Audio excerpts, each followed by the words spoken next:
دجال اور اس کے حواریوں کے متعلق جو صحیح احادیث آئی ہیں، ان میں سے اکثر کا تعلق موجودہ ایران کے شہروں کے ساتھ ہے۔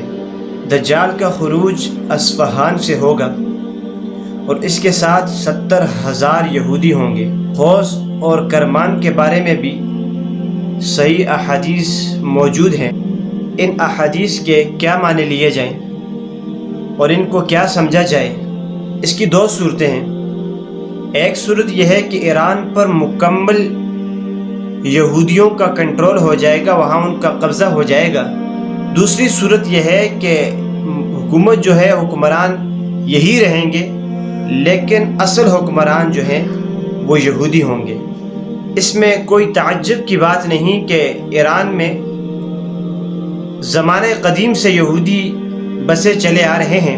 ان میں سے بعض قبیلوں نے بظاہر تو اسلام قبول کیا ہوا ہے، لیکن اصلاً وہ یہودی ہی ہیں۔ ایسے ہی ایک فرقہ اصفہان اور مشہد اور دیگر اہم جو ایران کے شہر ہیں ان کے اندر آباد ہے یہودیوں کا، جو جدید اسلام کے نام سے مشہور و معروف ہیں۔ اصفہانی جو یہودی ہیں وہ تمام یہودی قبائل میں سے ایک خاص جو ہے مقام رکھتے ہیں۔ اس کا اندازہ آپ اس بات سے لگا سکتے ہیں کہ اصفہانی یہودی حکومت اسرائیل کی کئی بار اس درخواست کو مسترد کر چکے ہیں، جس میں حکومت اسرائیل نے انہیں اسرائیل میں آ کر بسنے کی دعوت دی تھی۔ چنانچہ ایرانی جو یہودی ہیں انہوں نے اسرائیل کے بجائے فرانس اور برطانیہ میں بسنے کو، وہاں ان ممالک کو زیادہ ترجیح دی۔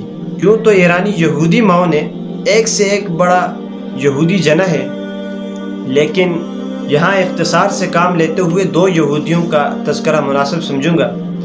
اول ابراہیم ناتھان المعروف ملا ابراہیم، اور جو دوسرا معروف و مشہور ہمارے یہاں بھی ہے آغا خان، یہ بھی دونوں یہودی تھے۔ ملا ابراہیم نے بخارا، ترکستان اور ہندوستان میں مسلمانوں کی جڑوں کو کھوکھلا کیا، جبکہ جو آغا خان جو خاندان ہے پہلے ہندوستان پھر پاکستان کے مسلمانوں کے نصیب میں آیا۔ یہ جو آغا خان یہودی تھا یہ پہل ایران کے صوبہ کرمان کا گورنر بھی تھا۔ 1840 کے اندر اس یہودی نے مکمل ایران پر قبضہ کرنے کی سازش کی، جس میں ناکام ہو گیا اور وہاں سے بھاگ کر یہ ہندوستان چلا گیا۔ تقسیم ہندوستان کے بعد یہ کراچی آ کے آباد ہو گیا۔ اگر آپ یہودیوں کی مخصوص علامات کو جاننا چاہتے ہیں تو یہ آپ کو اصفہان میں ہر جگہ بڑی مقدار میں ملیں گی۔ نقش و نگار، نیلی ٹائل سے بنی امام بارگاہیں اور ان پر مخصوص علامتیں، اور یہ اصفہانی یہودی ایرانی معیشت میں ریڑھ کی ہڈی کی حیثیت رکھتے ہیں۔ ایران سے یہودیوں کی محبت کی وجہ جو ہے بہت پرانی ہے، کیونکہ یہاں حضرت دانیال علیہ السلام کا مقبرہ بھی ہے اور حضرت بنیامین کا جسد بھی یہاں ایران میں ہے، اور یہی شہر اصفہان ہی کے اندر یہودیوں کا ایک بہت بڑا مرکز قائم ہے۔ اسی طرح مسئلہ فلسطین میں اگر ہم ایران کی پالیسیوں کو گہری نگاہ سے اس کا جائزہ لیں تو یہ اردن اور مصر کی جو پالیسی ہے اس سے بالکل مختلف ہے۔ فرق صرف بیان بازی کا ہے۔ لبنان کی جو حزب اللہ ہے اس کو ایرانی حمایت اور زیادہ مشکوک بنا دیتی ہے۔ حزب اللہ وہ تنظیم ہے جس کی جو ہے پرورش اسرائیل کی خفیہ ایجنسیاں کرتی ہیں، تاکہ لبنان میں موجود جو حقیقی مسلمان ہیں، وہاں جو اسرائیل کے خلاف لڑتے ہیں، ان کی کارروائیوں کو روکا جا سکے۔ ایران کا سرکاری نشان کیا ہے جو کہ اس کے جھنڈے کے اندر درج ہے، اور یہ جو سرکاری نشان ہے آپ اس کی حقیقت کو خود ہی تلاش کر کے سمجھیے۔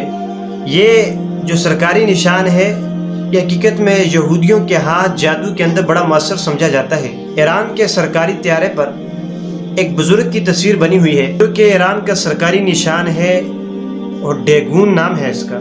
دڑ سے نچلا حصہ مچھلی کا اور اوپرلا حصہ جو ہے ایک ننگا بوڑھا ہے جس کے سر پر ابلیس کا تاج رکھا ہوا ہے۔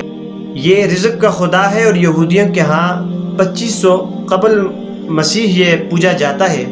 ایران کی حکومت کے بارے میں عام طور پہ یہ خیال کیا جاتا ہے کہ یہ ایک اسلامی حکومت ہے۔ یہ بھی دجالی میڈیا کا ایک فریب ہے، جو لوگ ایران کے اندر رہ کر آئے ہیں، آپ ان سے اگر ایران کے اسلامی معاشرے کے بارے میں پوچھیے گا، جتنے گناہ ایران کے اندر ہوتے ہیں شاید کہ دیگر جو ہے مغربی ممالک کے اندر بھی نہ ہوتی ہوں۔ البتہ ایران کے اندر ہر چیز جو ہے اسلامی لیبل کے ساتھ فروخت کی جاتی ہے، خواہ شراب ہو یا شباب ہو، سود ہو یا حجاب ہو، ہر چیز پر اسلامی لیبل چسپاں کیا جاتا ہے۔ بات شاید لمبی ہوگی ہے، ہمارا مقصد بس یہی جاننا تھا کہ دجال کے متعلق جتنی بھی احادیث آئی ہیں ان میں سے اکثر کا تعلق جو ہے ایران کے ساتھ ہے۔